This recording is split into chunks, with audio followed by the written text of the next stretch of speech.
Beautiful. I'm delighted to say that joining the show now, joining firstly talkSPORT Endzone, our brand new YouTube channel dedicated to the NFL and also NFL Live across the talkSPORT network.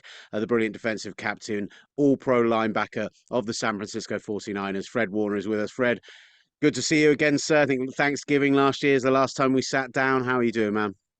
Man, doing great. I appreciate you having me on. Look, we're just a few days away from the opening game of the season with the Jets. Just talk to me about what the vibes are like around the building right now. How are you guys feeling? Yeah, the vibes are high, man. You get to this point in, I guess, getting over the preseason.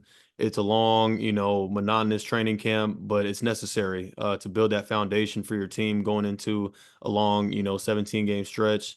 And so we're excited. And what better matchup than, 49ers versus Jets on Monday night? I mean, these are the moments that you work for, you dream of, and ultimately give yourself a chance to play your best in those moments. I'm really intrigued. There's been obviously we're at that point of the season. Everyone's giving out their season predictions, talking about what they think teams are going to do this year. And I've heard this thing repeated three or four times about the 49ers this year that back-to-back NFC Championship games followed by a Super Bowl appearance. That's nine extra games over the course of 3 years. Just give us the view of someone who's led that team during that time. Do those extra games have an impact? Do you feel that over the course of seasons, like mentally, physically, or is it just going into another year for you? No, I think it's just going into a new year. I see those as benefits, if anything. Those are positives in my mind, because you get a taste and you get a experience what playing in that style of football or like that time of year, that level of football, consistently year in and year out. So ultimately, I use those as experience and lessons. And this is a whole new year. You use your off season wisely to recoup, physically, mentally, all those sorts of things, and then ultimately get hunkered down and get ready for the new year. And so we're all motivated, hungry than ever to get back to it. Yeah, obviously, it's not been a normal final week of prep with what happened last week with Ricky Pearsall. So uh, amazing to see him back at training yesterday and out there with the team and chopping up and chatting to the guys. It must have been a terrifying moment to have first heard that. Just talk us a little bit about like how that was last week and how it's kind of affected this whole week for you guys. Yeah, no, I mean, it was a super tragic moment. I mean, I'm so grateful for obviously the outcome, Ricky being safe and sound, being back in the building. Thank goodness, thank God that he's able to be with us because that was a really scary moment. Obviously, we were there for him. The team kind of pulled together in that moment and stayed close through it. And now, like I said, man, it's just good to have him back in the building. The first videos we see are him walking back to the ambulance. We see him back in training just 5 or 6 days later. What does it say about that young man's mentality that that's where his first thought is and where he ends up just a few days later? Yeah, I mean, he's made all the right stuff. I think we knew that before he even had to go through something like this, but you see it there, just his strength, man, courage through all of that to pull through and remain strong. And he was only thinking about us through all of that, even in that moment. So I mean, it just speaks to who he is. Were you there for the FaceTime call? Yeah, absolutely. Yeah, yeah. It was good to see him, man, in good spirits. That must have been wild. And look, not like I'm trying to write an episode of America's Game already or anything, but it does feel like one of those moments that you've got such a close unit in that building already. But adversity in moments like this do seem to bring even close units together even closer. As we heard Trent Williams talking about in his press conference about it was a major reason for him kind of breaking down that barrier and coming back when he did. So, what's this done to the spirit of this Niners side, do you think? Yeah, I mean, I think we're a close group in general. That's how it's always been here. As long as I've been a 49er, it's been a great culture that's been built, guys that feel like it is a brotherhood. And so when you see somebody like your brother go through something like that, I think it does pull the group closer together. And I think we're just going to continue to press forward with the right mindset. And I know Ricky will be back better than ever. And look, I want to move on to football, but before I do, you and I, Fred, have something in common. This off season, we both became fathers for the first time. There we I'd go. like to Congrats. extend my congratulations to you as well. For you, I was talking to some of the guys at the Niners about this earlier today from the PR team and stuff. People tell you all these things about how it affects you mentally and how like it becomes your whole world, and you kind of you brush it off a little bit, and then you're like, oh God, they were right. Everything they've said was right. So just for you, how has that in your life changed your approach going into year seven?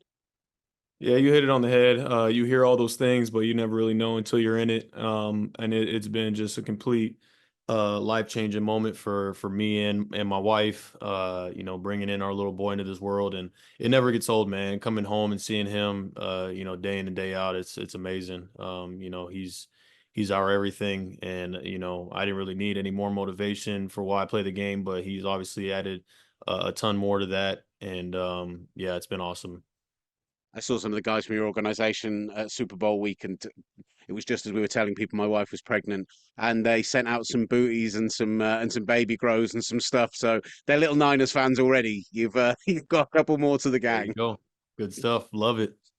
Um, let's talk about the Jets then, Monday night. And I know you've kind of talked a bit on this already this week, but that amazing viral moment between you and Aaron Rodgers from the pandemic in 2020 when you're mic'd up and he's just saying to you in a private moment how you're the best, the film doesn't lie, you should be an all pro. Like in that moment, what did that mean to you at that point? And actually, how has that affected the level of respect there going 4 years down the line now?